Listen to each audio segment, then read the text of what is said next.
નમસ્કાર, સમાચારમાં આપનું સ્વાગત છે। અમદાવાદમાં અનામતની માગણી સાથે પાટીદારો સવારથી ઉમટી પડ્યા બાદ સર્જાયેલા ઘટનાક્રમની સમીક્ષા કરવા માટે મુખ્યમંત્રી આનંદીબેન પટેલના નિવાસસ્થાને ઉચ્ચ કક્ષાની બેઠક યોજાઈ છે, જેમાં મુખ્ય સચિવ અને રાજ્યના પોલીસ વડા સહિતના ટોચના અધિકારીઓ ઉપસ્થિત છે। મંત્રીમંડળના વરિષ્ઠ સભ્યો પણ આ બેઠકમાં હાજર છે। મંત્રી આવાસ સંકુલ આસપાસ સલામતી બંદોબસ્ત વધારી દેવામાં આવ્યો છે। તે અગાઉ કલેક્ટર ઓફિસ ખાતે અમદાવાદ પોલીસ કમિશનર અને જિલ્લા કલેક્ટર વચ્ચે પરિસ્થિતિની સમીક્ષા બેઠક યોજાઈ હતી। અમદાવાદમાં જીએમડીસી મેદાનમાં હાર્દિક પટેલ સહિત પાટીદાર અનામત ચળવળના આગેવાનોના પ્રવચન સમાપ્ત થયા બાદ સરઘાસાકારે સૌ કોઈ કલેક્ટર ઓફિસ સુધી ગયા હતા, પરંતુ 5 માગણીઓ સાથેનું આવેદનપત્ર સોંપ્યા વગર નેતાઓ પાછા ફર્યા હતા। સભા સ્થળે સમયથી ખૂબ વહેલા પાટીદારો એકઠા થઈ ગયા હોવાથી નિર્ધારિત સમય કરતાં કાર્યક્રમ વહેલો શરૂ કરી દેવાયો હતો અને રેલી કાઢવાનું પૂર્વ આયોજન સાચવી લેવા માટે હાજર લોકોનો મંચ ઉપરથી અભિપ્રાય પૂછાયા બાદ રેલી કઢાઈ હતી। રેલીમાં જોડાયેલા હાર્દિક પટેલ સરદાર પટેલ કોલોની ઉપર સરદારની પ્રતિમાને સૂતરની આંટી પહેરાવી જીએમડીસી મેદાન પાછા આવી ગયા હતા। સરઘસમાં અનામતની માગણી સાથે પાટીદારોએ ભારે સૂત્રોચ્ચાર કર્યા હતા।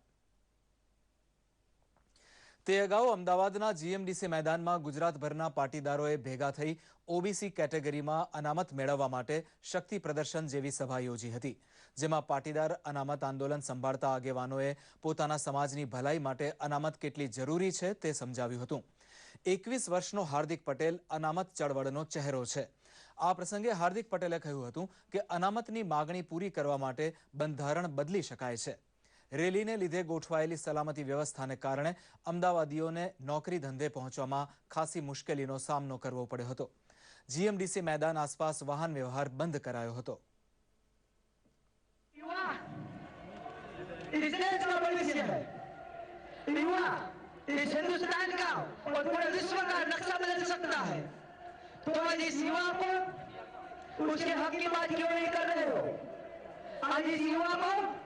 जरूरत है तुम लोगों की, तो सहकार क्यों नहीं दे रहे हो? हम मान रहे हैं हमारा सहकार, मेहरबानी कीजिए। हमने बहुत विकास किया है, विकास के नामों पर सबसे वोट भी हम लाए हैं। एकाद कलाकना भाषण बाद हार्दिक पटेल एवी मागणी साथे उपवास पर बेसी गया था कि खुद गुजरातना मुख्यमंत्री रूबरू आवीने पाटीदार समाजनी 5 मागणी धरावतुं आवेदनपत्र स्वीकारे। अगाऊ राज्य सरकारे आवेदनपत्र स्वीकारवा माटे अमदावाद जिल्ला कलेक्टरने सभा स्थळे मोकल्या हता, परंतु पाटीदारोए तेमने आवेदनपत्र सोंपवानो इनकार कर्यो हतो। दरमियान सरदार पटेल ग्रुपना प्रमुख लालजी पटेले पत्रकारों समक्ष सभा और रेली बाद चौखवट करी कि आवेदन स्वीकारवा माटे मुख्यमंत्रीने बोलाववानी हार्दिक पटेलनी वात साथे तेने कोई निस्बत नथी। मतलब के मंच पर और बहार टोचनी नेतागिरी वच्चे मतभेद होवानो संकेत बहार आव्यो हतो। राज्य सरकार तरफथी प्रतिक्रिया आववानी हजू राह जोवाई रही है।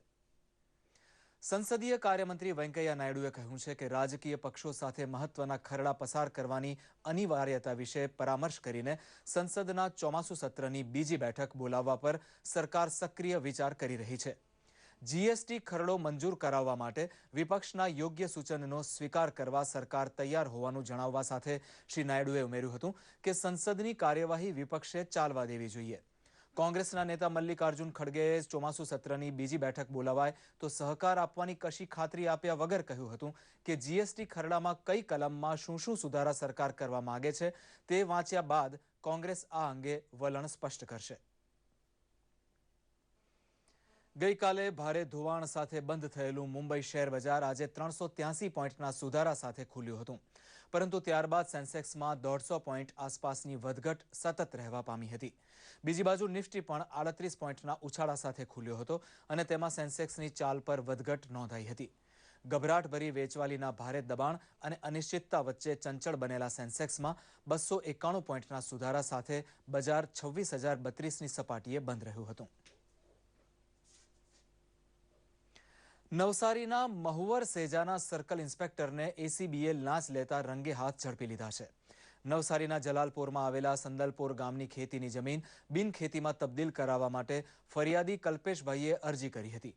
મહુવર સેજાના સર્કલ ઇન્સ્પેક્ટર મંગળભાઈ પટેલે જમીન તબદીલ કરવા માટે રૂપિયા 2 લાખની રકમ માંગતા ફરિયાદીએ સુરત લાંચ રૂશ્વત વિરોધી બ્યુરોમાં ફરિયાદ કરી હતી, જેના આધારે એસીબીએ છટકો ગોઠવીને સર્કલ ઇન્સ્પેક્ટરને લાંચ લેતા રંગે હાથ ઝડપી લીધા હતા.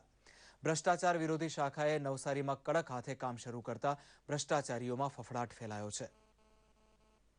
અંબાજી ખાતે સકળ જૈન સંઘ દ્વારા મૌન રેલીનું આયોજન કરી સંથારા સામે રાજસ્થાન હાઈકોર્ટ દ્વારા અપાયેલા ચુકાદાને બદલવા રાષ્ટ્રપતિને વિરોધ અરજી મોકલવા માટેનું આવેદનપત્ર મામલતદારને સોંપાયું હતું. જૈન ધર્મમાં મોક્ષ પ્રાપ્તિ માટે અન્ન જળ છોડીને જીવ ત્યાગ કરવાની પરંપરા ખૂબ પાવનકારી ગણાય છે. તેવો મુદ્દો જાહેર જનતા સમક્ષ રજૂ કરવા માટે યોજાયેલી આ રેલીમાં જૈન સમાજના લોકો બહોળી સંખ્યામાં જોડાયા હતા. સકળ જૈન સંઘના આગેવાનને કહ્યું હતું કે ધર્મ જેવા આસ્થાના વિષયને કાયદાશીલ અર્થઘટનથી બહાર રખાય તેવી વિનંતી ગામે ગામના જૈન સંઘ દ્વારા રાષ્ટ્રપતિને થનાર છે. આ સાથે આ બુલેટિન અહીં પૂરું કરીએ છીએ. નમસ્કાર.